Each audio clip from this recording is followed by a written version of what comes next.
Un cordial saludo a la distinguida audiencia del programa Audiencia Público. Mis felicitaciones a todos los trabajadores, especialmente al señor Soriano, quien sigue elaborando con ese ahínco, con ese esfuerzo que lo caracteriza, y sobre todo en este año que él cumple sus 25 años de trabajo, de vida periodística, frente a este programa tan prestigioso como es Audiencia Pública. En mi comentario anterior quedó la inquietud sobre el tema de la pobreza, y en la que he venido a ampliar algunos datos estadísticamente para poder tratar. El tema de la pobreza es un tema de actualidad. Es un tema donde realmente esta situación que se está dando en el Perú no es por un golpe de suerte, no es porque un extremo de optimismo, no es una fantasía. Simplemente son cifras reales que desde hace 10 años atrás se vienen desarrollando en el Perú. Sí, son los 10 últimos años que justamente a raíz del informe en la visión que da el Banco Mundial, se redujo la pobreza desde el 2001 al 2013 del 55%, se redujo al 24% durante los periodos del presidente Alejandro Toledo y durante el presidente Alan García. Estas cifras basadas en los ingresos de las familias fueron las que demostraron el despegue de la pobreza de las familias peruanas. Y durante este gobierno del señor Humala, a través del INEI, la tasa de pobreza monetaria es de 21.8% y de la extrema pobreza es de 4.1% de la población. Es decir, son 221.000 peruanos que salieron de la pobreza. Mientras que asimismo, de todas maneras, no podemos decir que ya hemos salido de la pobreza, no, son márgenes que se están dando y que justamente podemos todavía demostrar lamentablemente que algunas regiones han presentado una mayor disminución, como son la selva rural, la sierra rural, la costa rural y la selva urbana, mientras que unas regiones presentan las tasas de pobreza de 8%, como podemos decir que se encuentra el departamento de Ica, de Arequipa, de Moquegua, Madre de Dios, y hay otras que alcanzan el 47%, como viene a ser Amazonas, Cajamarca y Huancavelica. Por estas razones, la pobreza y la desigualdad se viene a dar por el menor crecimiento económico durante el periodo del año 2006 y el año 2011. Como lo dice el profesor Lavado, es difícil reducir la pobreza, ya que se quiere focalizar y hallar causas que son generalmente estructurales. Es sabido que el Perú es un país que está atravesando por un ciclo económico inducido por el precio de las materias primas. La situación nuestra es saludable financieramente, con fortalezas fiscales y monetarias. Nuestra deuda pública es muy baja y la inflación también es baja. El régimen de metas de inflación y el tipo de cambio flexible está funcionando bien. Sin embargo, tenemos que ser precavidos y conscientes porque llegará el fenómeno del Niño. El fenómeno del Niño vendrá acompañado de una crisis internacional, además de que va a seguir la desaceleración de China. Para ello nos debemos preparar. Se ha registrado un avance importante en la inversión. Hoy el flujo de inversiones públicas y privadas se da de manera eficaz y rápida. Si bien hay un proceso de consolidación fiscal donde el déficit va inclinándose, ese declive no es el resultado de ingresos, sino de un reajuste en el gasto público. Por decir que este año el Producto Bruto Interno se elevará 2 puntos, estabilizándose en un 25% por el consumo público más restringido. Se prevé un menor crecimiento en el 2017 al 2018, porque la inversión privada caerá justamente en 1.2%. El Consejo Fiscal exhortó a que se cumpla un ajuste en el gasto estatal. Podemos también tratar de hacer unas comparaciones internacionalmente. Las economías emergentes a nivel internacional son las del Brasil, que presentan un menos 1.5%. Es que Brasil ya no está siendo la que marca la economía como lo hacía anteriormente en toda América Latina. Y ellos empezaron a tener un pequeño declive económicamente por el precio del petróleo. Es así que también tenemos el país de Rusia, con menos 3.4%, quien se haya golpeada por el precio del petróleo, la devaluación del rublo y las sanciones impuestas por Europa y Estados Unidos por su invasión a Ucrania. Luego, en tercer puesto, se encuentra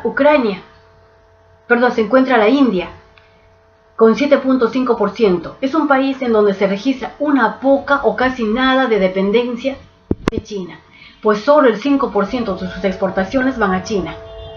Y por último tenemos al país de China, con un 6.8% que crece a tasas reducidas con problemas en su sistema financiero y mercado de valores. Luego le sigue Sudáfrica y Turquía, quienes también atraviesan serios problemas porque han demostrado muchas debilidades económicas. Y es que también se tiene que tener en cuenta que a nivel mundial el dólar se ha apreciado y las deudas se vuelven más caras al pagarse con una moneda nacional. Las economías emergentes, por lo tanto, pueden dividirse en importaciones con commodities, que vienen a ser las manufacturas que se realizan, o las importaciones con exportados de los commodities. Esto generalmente ha beneficiado a muchos países emergentes. Sin embargo, también ha causado una serie de problemas. En esta situación, el Banco Mundial y el Fondo Monetario son las encargadas de velar por la disciplina monetaria y fiscal, además de otras, por lo que no necesariamente da fórmulas para que las brechas sociales se cierren. Hay una preocupación por el impacto de la incertidumbre que está causando China sobre todas las economías. La desaceleración de China es nuestro principal socio comercial, pues nos compra el 1.8% de nuestras exportaciones y es el principal demandante de cobre, y el Perú este año ha tenido una mayor demanda en todo lo que es el cobre, pero no podemos cantar victoria porque realmente son situaciones que se dan, ellos se abastecen y luego se estancan, y ese estancamiento es lo que puede perjudicar al país peruano. Se prevé así también 15 años de precios bajos del petróleo. Sí, el petróleo lamentablemente se acerca a su fin, esta era petrolera. Los jeques de Arabia Saudita se hallan sumamente preocupados, pues esta situación crítica se debe a dos factores: la disminución demográfica y la estabilización poblacional, que se producirá en el mundo a fines del siglo actual, es decir, el siglo XXI. Y el otro factor es de orden tecnológico, que responde al hecho que los motores de combustión, los que tenemos actualmente, serán reemplazados por motores eléctricos y también por motores de hidrógeno. Hablando de la pobreza, se tiene dos conceptos. Se han modificado dos conceptos claros de lo que es la pobreza. El concepto de pobreza multidimensional que establece el Programa de las Naciones Unidas para el Desarrollo mide ya no solo el ingreso económico, sino también el acceso a la salud, a la educación, al saneamiento, a la electricidad y a los bienes que en este caso son considerados el radio y la televisión. Asimismo, el otro concepto es la nueva pobreza, que es la pobreza crónica, en la que no hay servicios ni mercados y los pobladores de este sector presentan problemas mentales, situación que dice se afecta a 1 de cada 5 latinoamericanos. Como se puede ver, lamentablemente, todavía somos un país subdesarrollado frente a otros países, pero ello no nos tiene que preocupar. La capacidad adquisitiva que tenía el salario en el 2011, es decir, el salario es la tercera parte de lo que existía antes de Fukushima. En el 2012 creció de manera importante, solo como parte de un crecimiento inducido por el crecimiento de la China, como dijimos anteriormente. Lamentablemente en el Perú hay una unidad en los trabajadores, pero no tenemos organizaciones que fomenten el salario, la protección al salario mínimo, que debería de ser de 1.000 nuevos soles. Y esto es lo que hace que vivamos con malos servicios. Sí, se van a ofrecer malos servicios. Luego tenemos los programas sociales, que son un paliativo temporal. El modelo de un trabajo de capitalismo le impide al trabajador no formalizarse. Y es aquí que tenemos 11 millones contra 6 millones de trabajadores formales. El descuento del 13% que se le hace al descuento Una parte se va a las AFP, se le descuenta una parte se va a la AFP, la otra parte se va para el gobierno. Y es relativo lo que va a quedar para el ahorro del asalariado. Por lo tanto, es momento de decir que, hago un paréntesis, que ya se han abierto ya la lista para que las personas que puedan ir a recoger el porcentaje que le corresponden, deban hacerlos ya en el Banco de la Nación. Bueno, cuando se sube la remuneración mínima vital, se saca del medio a muchos trabajadores formales, dado que las pymes no las pueden pagar. Por ello es que el año pasado, en el 2015, se crearon menos de 30.000 puestos de trabajo formales, empleos vinculados a la inversión privada. Esto es lo que desalienta, entre comillas. Sin embargo, es una forma de poder entender que la inversión privada, las empresas privadas deben de ser apoyadas por nosotros, por la población. Acá podemos ver que el salario promedio de empleados que tienen menos de 50 trabajadores es de 680 soles, mientras que la remuneración mínima vital es de 850 soles. Este monto ya entró en vigencia oficialmente el 1 de mayo, este domingo, Día del Trabajador, y fue incrementada en un 42% desde el 2011. Asimismo, algo que causa cierto descontento en las empresas, en los trabajadores de la inversión privada, viene a ser el RUS o el RER, que viene a ser el RUS, el régimen único simplificado, o el RER, que es el régimen especial de impuesto a la renta. Entonces, todo esto hay que tenerlo presente, pues afecta a la aparición de nuevas empresas privadas que nos convienen, pues ellos traen desarrollo, traen trabajo, traen progreso al país. El Ministerio de Economía y Finanzas redujo su previsión de expansión de Producto Bruto Interno para este año de 4.3% al 3.8%. También previó el crecimiento para el 2007 al 2008, hasta el 2018. El recorte para el 2016 se debe a expectativas de crecimiento de la inversión privada. Hay expectativas de que la inversión privada sea la fuerza que pueda sacar adelante al Perú y a todos los países del mundo. En los últimos años, muchas personas han accedido a bienes y servicios que antes no podían, apoyándose en los créditos que les proporcionan los bancos y que a ellos les conviene. Sin embargo, para los que se generan y van asumiendo responsabilidades bancarias, les es un poco perjudicial. Pero todo este panorama nos hace recapacitar y pensar que es el momento en el que debemos emprender nuevas acciones, desde el gobierno y desde el pueblo peruano. Y aquí un dato importante. En el Perú se ha presentado una nueva clase media que apareció hace 20 años atrás. Está formada por un 15% de juventud que viene dotado con una capacidad de análisis que antes no la tenía.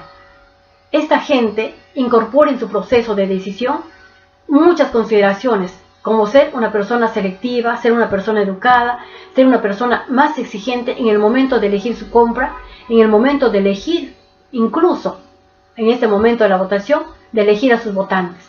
Para ellos, para esta nueva clase media, el precio deja de ser el único factor en sus compras. Miren qué interesante, pues consideran que la calidad del producto, el empaque, el contenido y sobre todo la satisfacción al momento de consumirlo, lo puede hacer. ¿Y esto por qué exige y por qué lo puede hacer? Porque esta nueva clase media tiene un mayor ingreso, tiene una mayor educación, son gente de mayor educación, gente con mayor capacidad, y todo esto le da la capacidad de elegir y exigir todo lo que venga a ser un producto. La clase, como lo solíamos identificar anteriormente, se daba por el límite del ingreso familiar. Hoy ya no. Hoy es consecuencia del cimiento y del desarrollo económico de la inversión privada, peruana o extranjera. Es así que el 65% de nuestra sociedad se considera de clase media, el 65%. Esto es bueno, pues nuestra función pública va a estar en mejores manos, por la capacidad profesional, y es así, son ellos los que van en 5 años, 10 años más, son ellos los que van a conformar la clase política, con mucha responsabilidad de legislar como corresponde, como debe de ser, con la mentalidad que debemos de exigir a nuestras autoridades políticas. Y esto, lógicamente, nos va a brindar solidez a nuestras instituciones. Para ello, es necesario seguir creciendo y que la inversión privada siga siendo el motor de la economía y que tengamos un Estado que realmente esté preocupado por el bien social, que favorezca la creación y la formalización de empresas privadas. Hemos visto que en nuestras elecciones presidenciales el dinero no ha terminado de convencer y las promesas populistas no lograron calar en los electores mayoritarios. En la población peruana, quienes consideran que está progresando de acuerdo con el IPS, la de las encuestadoras Ipsos, son los jóvenes de 18 a 24 años que creen que el Perú va a salir adelante. Y son pesimistas las personas de 45 años para adelante, son un poco pesimistas. Sin embargo, las personas que sí son negativas en esta encuesta, que viene a ser un 32%, vienen a ser las personas que han pasado por baches económicos, personas de mayor edad, porque han tenido experiencias crueles en toda nuestra era política y económica. Es por esto que, según el Ipsos, son 32% de personas en el interior que cree que la economía está mal. Y en Lima solo lo piensa esto el 23%. A todo esto, también hay algo innovador que tenemos que tener en cuenta, y es que la mujer hoy en día ha evolucionado. Tenemos amas de casa que quieren tener éxito en todos los aspectos de su vida, encajan su papel de madre, de esposa, de profesional, de amiga, y por ello ellas son las nuevas consumidoras de las páginas web, páginas que facilitan sus tareas del hogar. Por ejemplo, ellas tienen la página del startups como Nanda, que permite conocer dónde hay una peluquería cerca de casa. Asimismo, el programa Mesa 24/7, que es una página que reserva restaurantes, o la página Mucho Gusto, que es la que le brinda recetas de cocina peruana. Luego, como sabemos, todo lo que vienen a ser las páginas sociales, todo lo que viene a ser YouTube, etc. Y todo esto a través del uso de celulares o de laptops que le hacen la vida más sencilla. Entonces todo esto viene a demostrar que la sociedad peruana está cambiando. Por eso decía anteriormente que no hay que preocuparnos, no hay que hundirnos en la desesperanza de que ya siempre el país es un pobre, este año se levantó y luego va a ser cayendo. No, depende de nosotros que aprendamos a tener otra visión, a ser más analistas. Y es así como justamente a raíz de esta nueva clase media que se ha formado, esta nueva clase media, el exdirector gerente general del ARICOPER, el señor Leslie Pierce, se pregunta, ¿qué significa tener una clase media sólida para un país que nunca la tuvo? Pues es algo importante. Esto va a mejorar las expectativas en todo sentido en nuestro país. Asimismo, Paul Lira, que es el economista, director académico de la Universidad Peruana de Ciencias Aplicadas, nos dice que en la población hay tranquilidad porque todo indica que el próximo presidente, sea quien sea, no romperá con el modelo económico, pero que es difícil que el fenómeno del niño y la volatilización del dólar y el cuadro de técnicos y ministros en los primeros meses paralizará algunas acciones del Estado. Mientras que otros economistas sostienen que las expectativas sí podrán cambiar si el candidato elegido es populista. Por lo tanto, de tal modo, el modelo macroeconómico está claro, pero no caigamos en el pesimismo. Porque, como vuelvo a repetirle a todos ustedes, hay tantos tipos de desarrollo conveniente para los peruanos.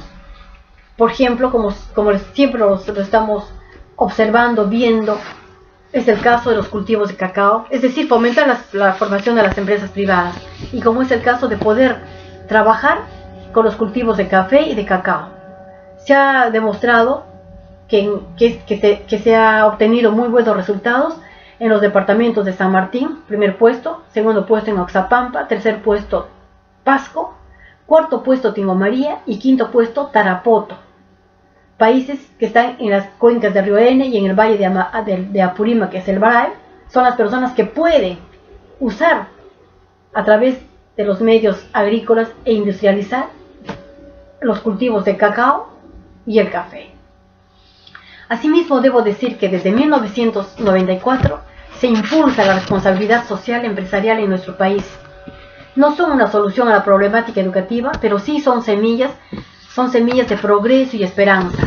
Y es por ello que las compañías multinacionales o millonarias, las grandes compañías, están hoy en día abocadas a realizar esfuerzos de responsabilidad social empresarial en favor de una cultura de respeto al entorno social y ecológico.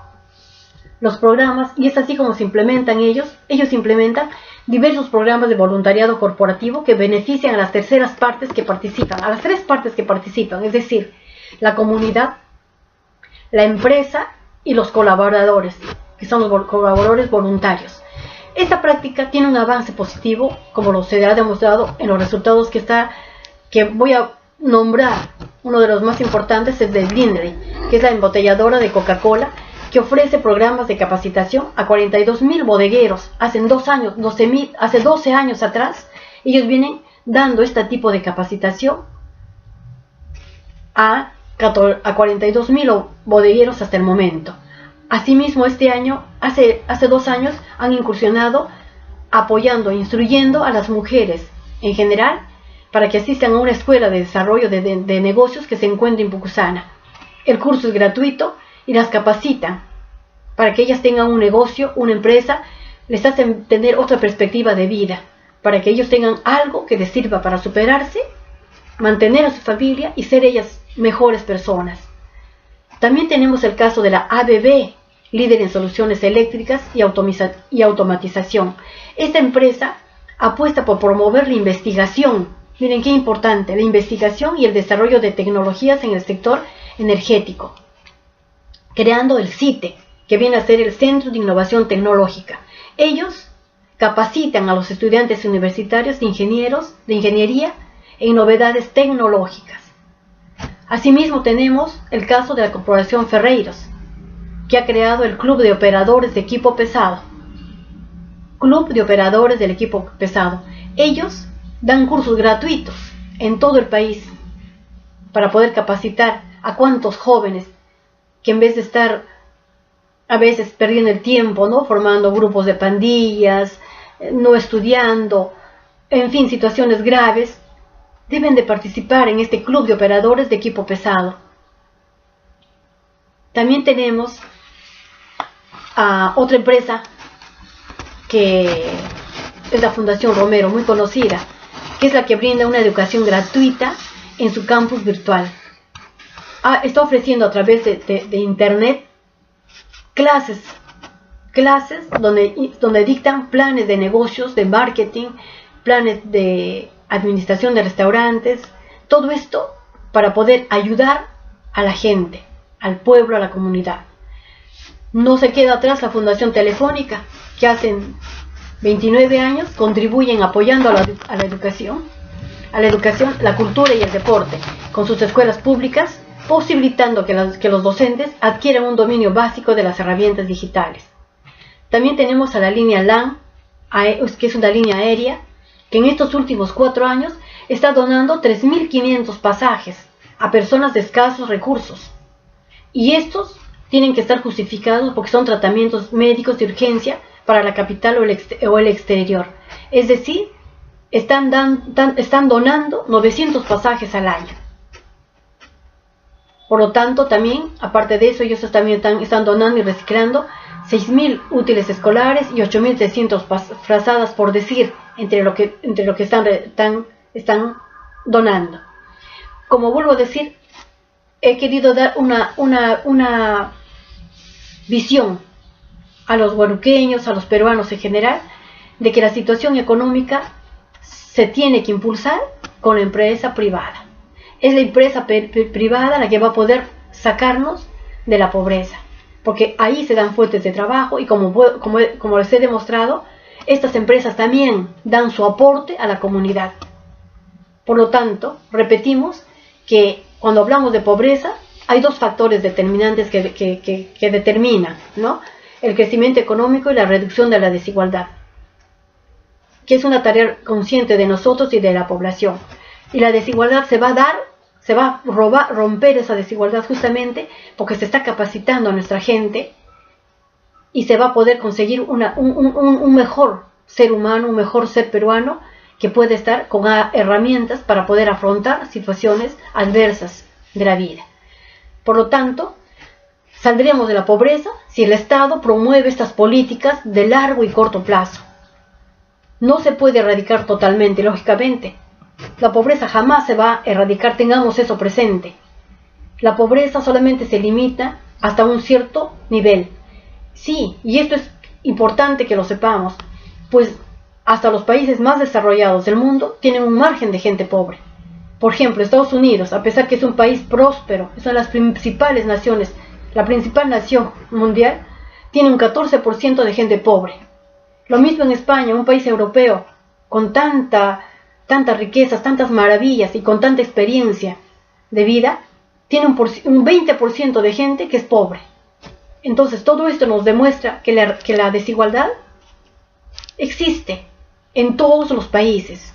En nuestro Perú también va a existir siempre, pero que sea una pobreza entre comillas. No caigamos a una extrema pobreza, no abandonemos a nuestros compañeros, a nuestros amigos que vienen, que incluso los que van a migrar al extranjero y que mandan divisas al Perú, que ellos tengan la expectativa de que van a volver a su país y van a encontrar un lugar donde vivir, un lugar donde ellos puedan haber comparado cómo fue el lugar donde fueron y ahora que Perú también les ofrezca esa expectativa. Por lo tanto, tengamos en mente que la desigualdad se debe erradicar. Pero ¿cómo debemos de erradicar esa desigualdad? Y aquí lo principal que quiero dejar claro. Se debe erradicar ofreciendo un equilibrio en la calidad de la educación, ofreciendo un mejor servicio de agua, un mejor servicio de saneamiento, de viviendas, un mejor servicio de nutrición, capacitar sobre lo que es la nutrición para nuestra población. Esto es sumamente importante. Por ejemplo, si hubiera un gran sentido de lo que es nutrición, no existiría la anemia en nuestro Perú, que somos un país de ricos recursos naturales. Por lo tanto, se debe cuidar en largo plazo, porque son condiciones que permiten disminuir la pobreza de manera significativa, es decir, la desigualdad entre las personas. Por todo lo tratado, es importante apoyar el crecimiento de las empresas privadas, sean estas pequeñas pymes, medianas pymes, grandes empresas. Apoyémonos, vayamos a las entidades estatales, al Ministerio de Trabajo, que nos oriente. ¿Cómo puedo abrir una empresa? ¿Qué necesito? ¿Cómo puedo salir? ¿Cómo me puedo asociar? ¿Hasta dónde me debo de hacer un préstamo? ¿Cómo me puedo capitalizar? Pero tengamos mucho cuidado también con esto de los préstamos. Por lo tanto, acá, celebrando hace días atrás, el Día del Trabajador, saludo a todos los grandes trabajadores y sobre todo, por este tema de la pobreza que hemos tratado, quiero agradecer el papel que desarrollan nuestros hermanos artesanos. A ellos debemos de agradecerles, porque ellos son los que nos van a dar esta presentación, esta situación de mejoría. Agradecemos a los artesanos, a los agricultores y a todos los millones de peruanos que a falta de un Estado eficiente forjaron su propio desarrollo con pequeñas empresas, que empezaron pequeñas y que día a día serán grandes. Asimismo, debemos oír, apoyar y reconocer la labor de los economistas. Miren qué importante es escuchar qué dicen los economistas, qué debemos hacer, porque ellos construyen la riqueza pública y la riqueza privada. Me despido de ustedes, saludando nuevamente a toda la clase trabajadora, que el domingo haya sido un día enriquecedor. Será conmigo hasta la próxima semana. Muchas gracias.